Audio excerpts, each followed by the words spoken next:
how to convert FAT32 to NTFS in Windows 11. So the first thing you need to do is to go to your command prompt and run as administrator.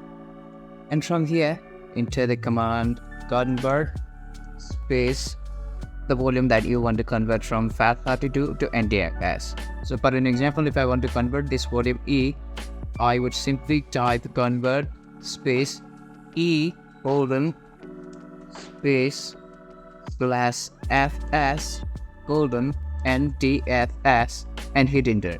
So the command is convert the drive.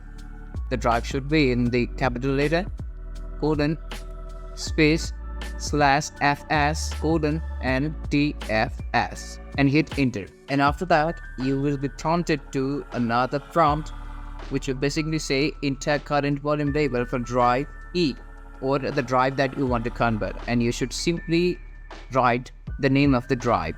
If you have assigned it new volume, you should simply write new volume or the name of the drive that is written and hit enter, and that will basically change the FAT32 to NTFS in Windows 11. And that's it. So if you find this tutorial helpful, to subscribe and not forget to leave us a like and comment. Thank you.